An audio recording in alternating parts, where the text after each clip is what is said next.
2026 के प्रीलिम्स के पेपर में यूपीएससी ने हड़प्पन सिविलाइजेशन को लेकर जो क्वेश्चन पूछा उसमें उसने फैक्ट्स नहीं बल्कि इन्फ्रेंसेस पूछे। इन्फ्रेंसेस पूछे कि आप इन स्टेटमेंट से इन्फर क्या कर सकते हो। लोगों को अभी तक ये लगता था कि नहीं, history is all about facts. आपको मैं एक उदाहरण देता हूँ। इस पर्टिकुलर क्वेश्चन में 2026 के प्रीलिम्स में यूपीएससी ने सबसे पहले ये पूछा एक स्टेटमेंट में कि इंडस वैली में हड़प्पन सिविलाइजेशन के टाइम पे हड़प्पन लोगों के पास स्पिंडल होल्स उनके घरों में मिले। ये एक फैक्ट है, पर क्वेश्चन ये है कि इससे इन्फर क्या होता है। इन्फर यहाँ पर ये होता है कि लेबर जो थी वो मैनुअली घरों में की जाती थी, लोगों के पास स्पिनिंग व्हील नहीं था। पर क्वेश्चन ये है कि आपने इस इन्फ्रेंस की एबिलिटी को अपने प्रिपरेशन में डाला? नहीं डाला। आप अभी भी सिर्फ ये स्पिंडल होल्स घरों में पाए गए उसको याद करके फैक्ट्स को मेमोराइज कर रहे हो। इसी क्वेश्चन में यूपीएससी ने सेकंड स्टेटमेंट दिया। सेकंड स्टेटमेंट था कि वेट्स एंड मेजर्स जो हैं इंडस वैली और हड़प्पन सिविलाइजेशन में पाए गए। ट्रू, पर इससे इन्फ्रेंस क्या निकलता है? क्या आपने अपनी प्रिपरेशन के दौरान इस इन्फ्रेंस को सोचा? नहीं। इन्फ्रेंस ये निकलता है कि लोगों के पास इंडस वैली के साइंटिफिक नॉलेज थी, मैथमेटिक्स में, मेजरमेंट्स में, स्टैंडर्डाइजेशन में।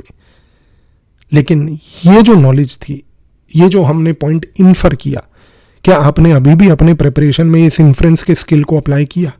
नहीं किया। एक और स्टेटमेंट था इसी क्वेश्चन में, उसमें था कि बेक्ड ब्रिक्स जो हैं उनके तहत घर बनाए गए। घर जो थे उससे इन्फ्रेंस ये निकलता है कि इंडस वैली के लोगों के पास प्राइवेट प्रॉपर्टी का कॉन्सेप्ट था, कॉमन प्रॉपर्टी नहीं। यानी कि इंडस हड़प्पन्स जो थे they were not communists at heart, they were rather capitalists at core. क्या ये इन्फ्रेंस आपने ड्रॉ किया इंडस वैली के चैप्टर को पढ़ते हुए? नहीं किया। क्यों? क्योंकि 2026 के प्रीलिम्स के इस क्वेश्चन से आपने कोई लर्निंग नहीं ली।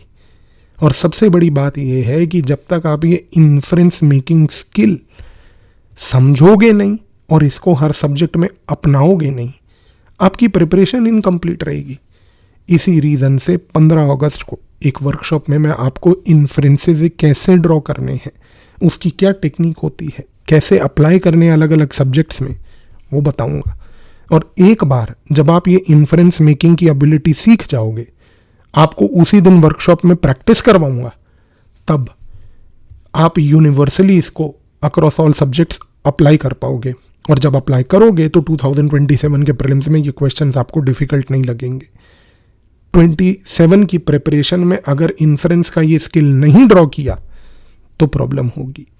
इस वर्कशॉप का ज्वाइनिंग लिंक इस वीडियो के नीचे डिस्क्रिप्शन में है।